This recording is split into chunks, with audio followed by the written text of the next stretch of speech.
good morning mga kapirata. Ngayon ay pauwi na naman tayo.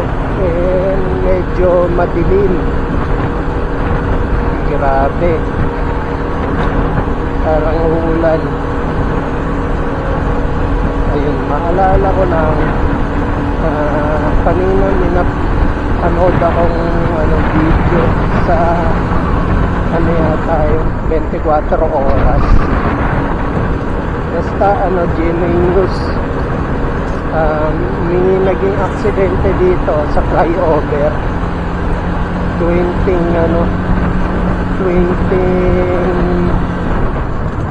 vehicles yung involved.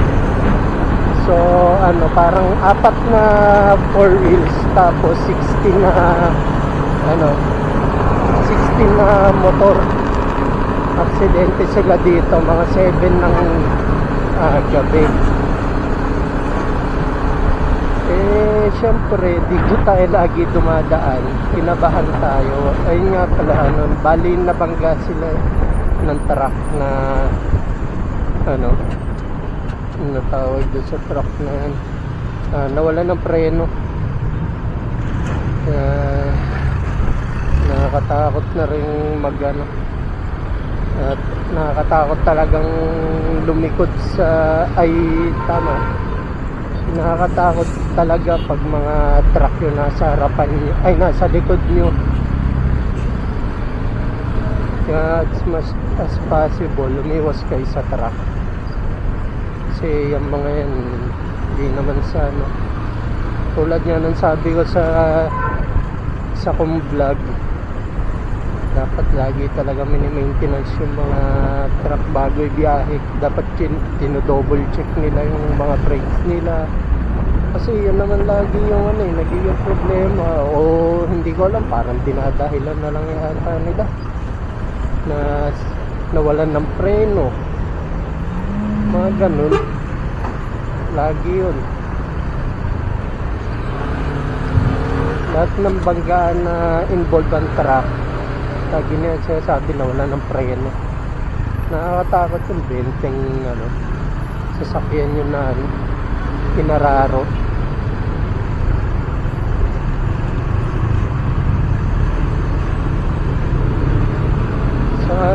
Syempre tignan nyo naman, talagang makakarami siya ng motor, kasi motor wala nang wala na, laging sulok na lang yung dinadaanan. Nung time siguro na nag-ipon yung motor sa gilid, dahil yun naaararo sila.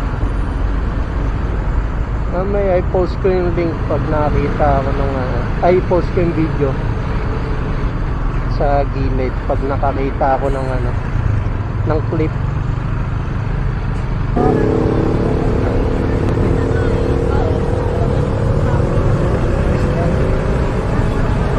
Hindi ko lang kung kailang ipopost to, baka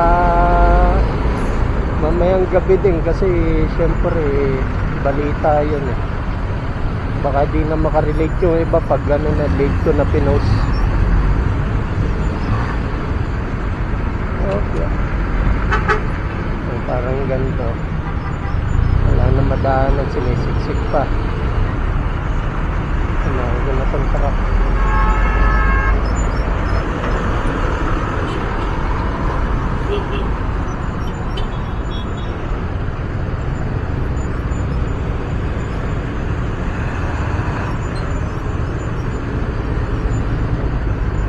Ingat-ingat lang lagi sa pagbigo.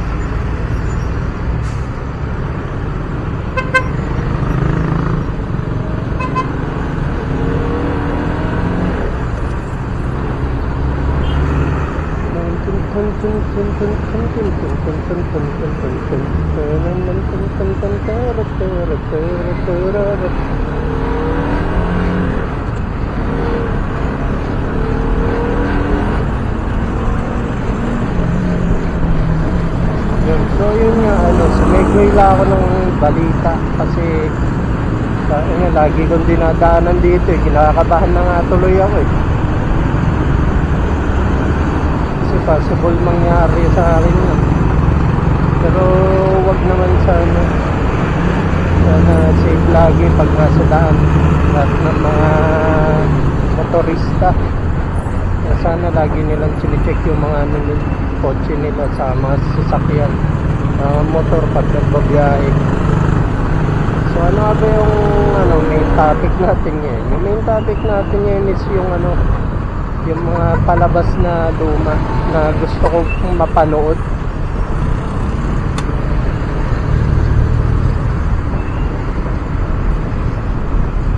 So kung may mga palabas talaga akong gusto mapanood siguro simulan ko doon sa gustong gusto ko mapanood. Yung parang short film siya dati. Napanood ko siya sa Channel 5. Parang show siya sa Channel 5 nagpi-feature sila ng mga short films. So para pinapalabas sila yung mga short films doon, yung mga indie talaga. Ayun yung mga time na hindi pa uso yung YouTube. So syempre pag mga short films, yun lang yung parang outlet ng mga artist, director para ma-post. And maganda yung palabas. Pero hindi yun yung gusto kong mapanood. Hindi yung hindi yung palabas na yun. Yung gusto kong mapanood, yung na-picture dun na short film, yung Sugar Temptation yata title nun. Si Bianca King yung gumanap dun. Hindi pa siya doon sikat nung parang naalala ko, palabas pa lang niya Mulawin. Tapos yun nga, meron siya ng short film na Sugar Temptation. Pero dati alam ko Sugar lang title nun yung premise ng kwento is si Sugar is may boyfriend siya.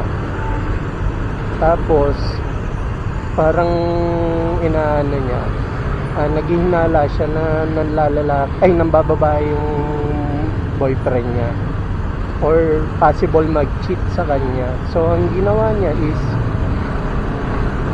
bumili siya ng bagong SIM card. Ito yung mga time na uso pa yung yung 3310, tama ba? Or may colored na nun pero hindi pa ganun kadami. Ayun, kausuhan pa lang nun. Kasi parang naalala ko high school ko napanood yun. So yun yung niya, bumili nga siya ng SIM card. Tapos tinanong niya yung kaibigan niya kung paano niya mahuhuli yung jowa niya na nambababae. Tapos sinuggest nung niya, nung kaibigan niya, tinanong siya ano ba yung gusto ng mga boyfriend mo, sino yung favorite niya artista. Hindi ko maalala ko sino yung artistang pinagbasihan nila. Parang tinext niya yung boyfriend niya, tapos dinescribe niya yung favorite na artista ng boyfriend niya. Tapos yun, parang nagkaka-text nga sila. Parang nahuhulog na yung loob ng boyfriend niya sa kanya. Ay doon sa ginawa niyang alter. Tapos nung medyo parang hulog na yung boyfriend niya,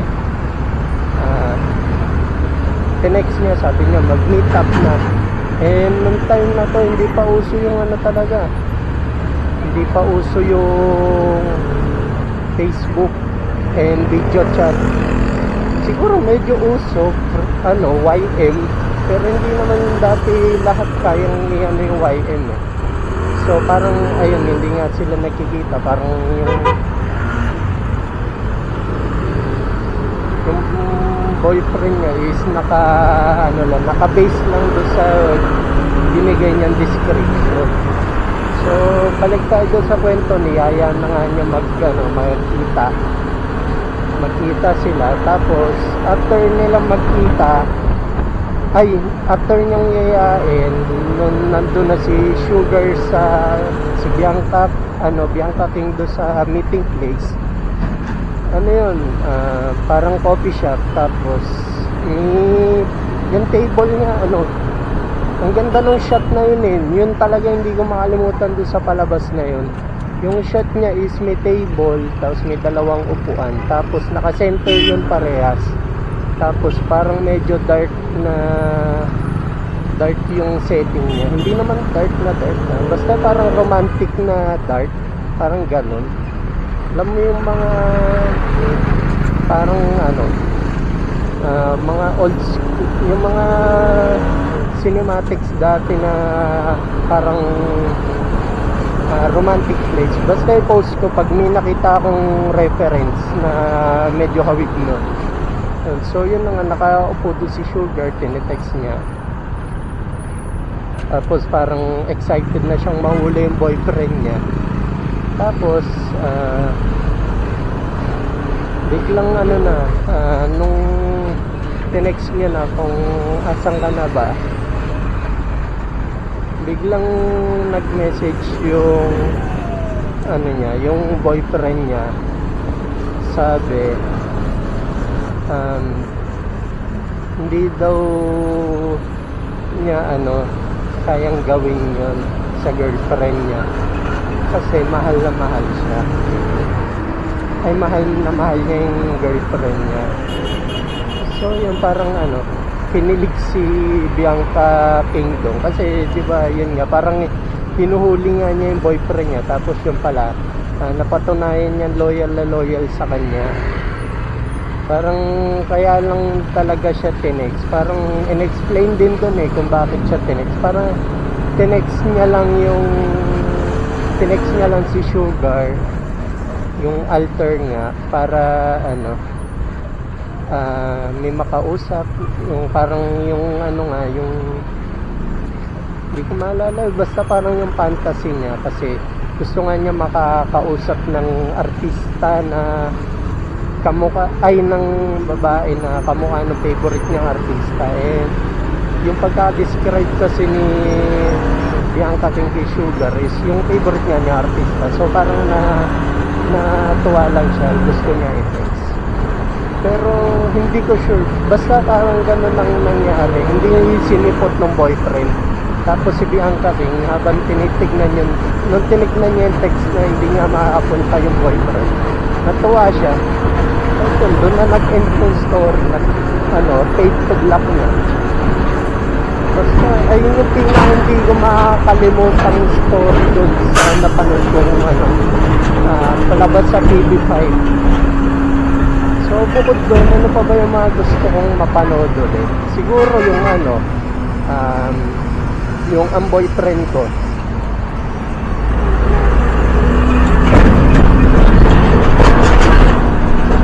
So ano nga ba yung ano, yung kwento ng ang boyfriend ko? Yung ang boyfriend ko is about si Marvel 1. Alam ko yun yung real name niya eh, kasi nung gumagawa dati ako ng vlog about si Idol sa palabas na yun, wala kasi talaga ako makitang article niya. Kasi parang ano siya eh, hindi talaga siya sikat na palabas. Pero napapanood ko siya tuwing Thursday sa Studio 23, parang alas 8 siya ng gabi. Talagang inaabangan ko yun. And nung time na yun, parang second year, third year college, ay high school ako nun. So talagang napapanood ko siya, naabangan ko. Next on Ang Boyfriend Ko, it's a close encounter with Marvel's 2 ex-girlfriends? Is it bawal to enter the gym or eat the guard? No. Ang Boyfriend Ko on April 15, Thursday at 7 p.m. here on Studio 23. What you want? Next on Ang Boyfriend Ko. Dear babes, ngayon lang ako magkakalakas ng loob na sabihin na may pagtingin ako sa'yo. So how was the day? Ay, grabe. Sobrang saya. Alam kong labis kang nasaktan sa mga nangyari sa inyo ng ex-jowa mo. Anna, can you just leave me alone? Cool ka lang, di man niya ako kasing gwapo. Lagi akong nandito para sa'yo. Your secret admirer, Jellyfish. Ang Boyfriend Ko, Thursday at 7 p.m. here on Studio 23. So yun na nga, nagsisearch ako sa YouTube. ay nagsisearch ako sa ano sa website dati. Kailan ba yan? Parang ng vloggers days ko, parang 20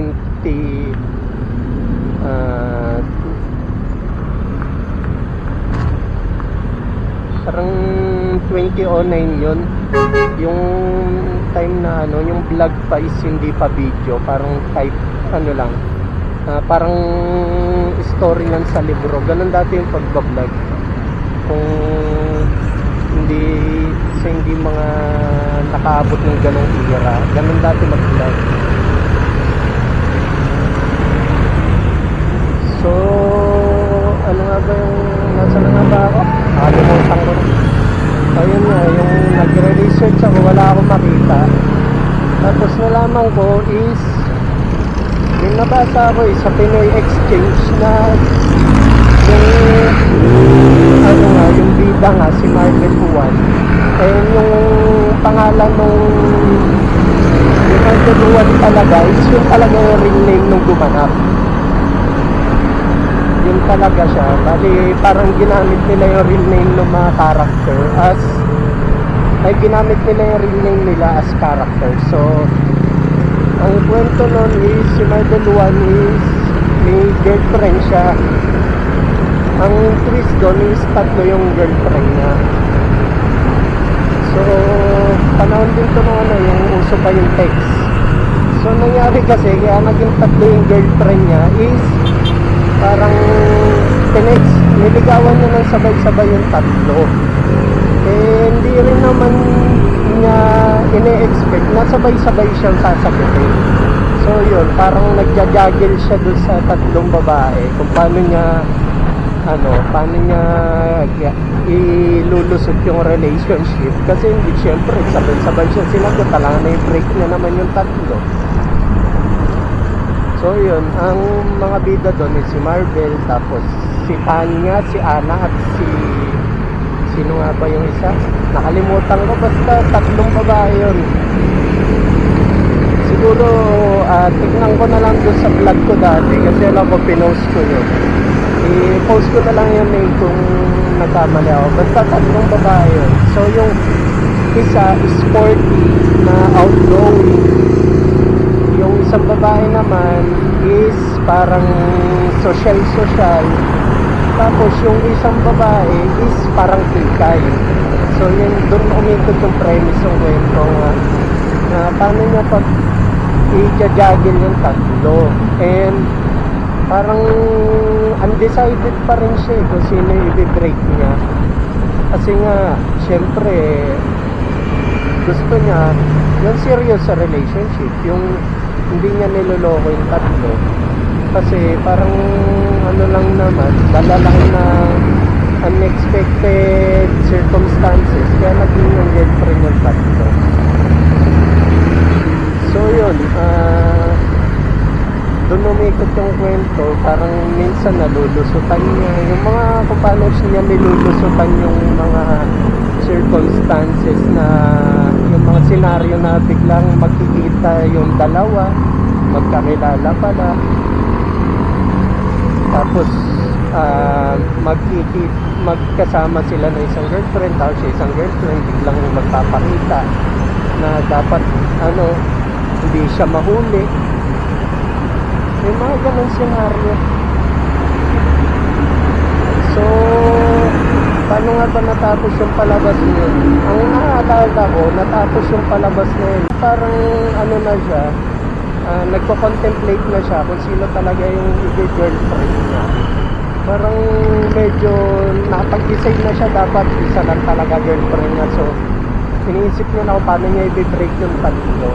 Tapos yung time na yun, nakilala naman siyang ibang babae sa bar, parang bantay sa coffee shop. Tapos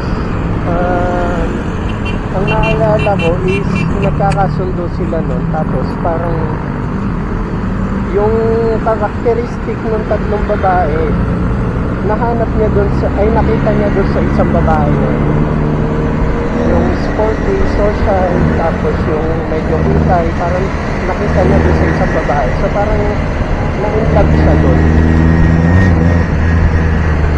parang alam ko doon natapos yung kwento. Parang yung babae yun yung sinagot niya. Tapos yung tatlong babae naman is parang nakapag-settle na rin doon sa talks na brinake na nga sila niya.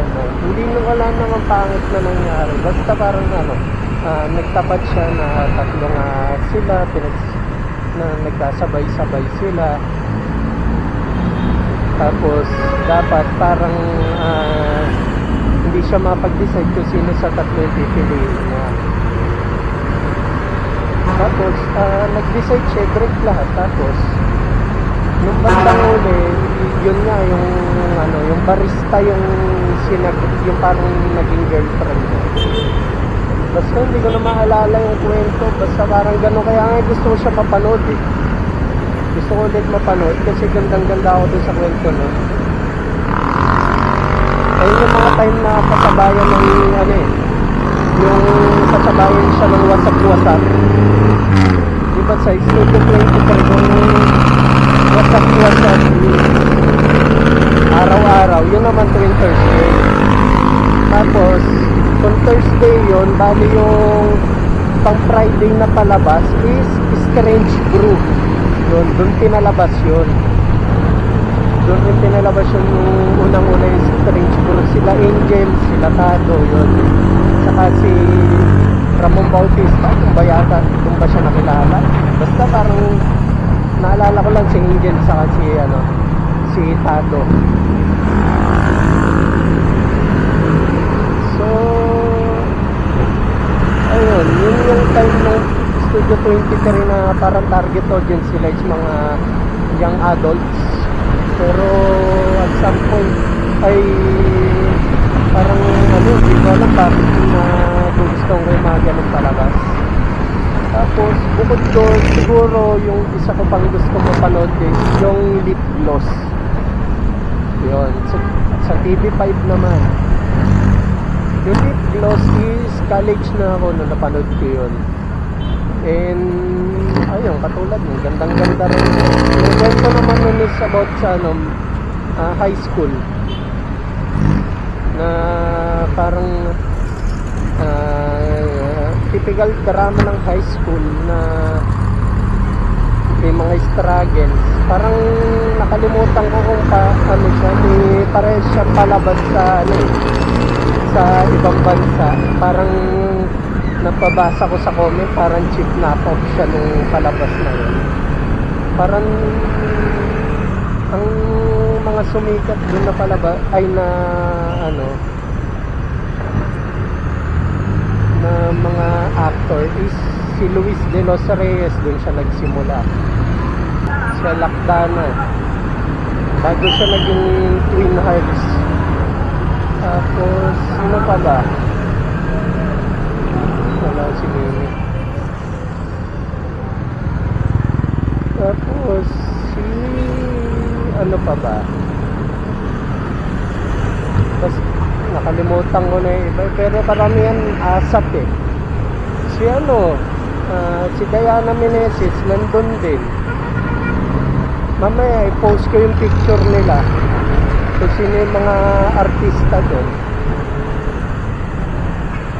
Ayun yung time na college na ako ng parang 2009. Yun. Nagustuhan ko siya kasi yung mga songs niya ang gaganda eh. Tapos pinapalabas siya tuwing Sabado naman, yung Lip Gloss. Tapos ano pa ba? Bukod dun, siguro yung mga palabas sa Ideal Minds. Ayun, gusto ko yung mga palabas nila, katulad ng On Air, yung mga Misadventure of Ariel and Maverick. Ano pa ba? Maraming maganda sa Ideal Minds eh. Yung napanood ko sa Channel 13, yung parang nagmamarathon sila ng mga Ideal Minds na palabas, yung mga Junior Reyes Report ba yun from Ideal Minds. Basta paramihan ng palabas sa Ideal Minds gusto ko. And ano pa ba ang gusto kong mapanood bukod sa mga na palabas na Siguro,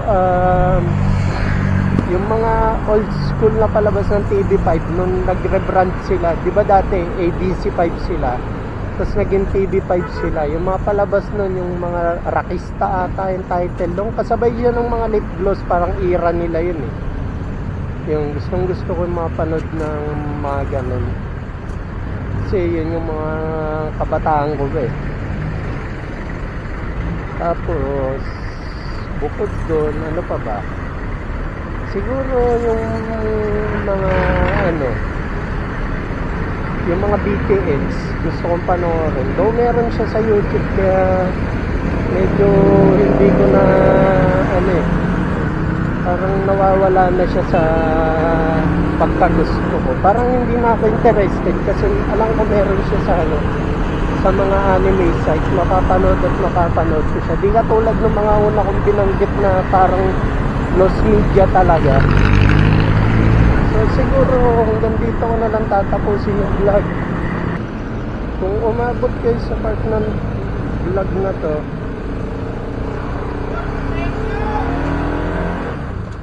like and subscribe na lang. Ayun, so bye guys.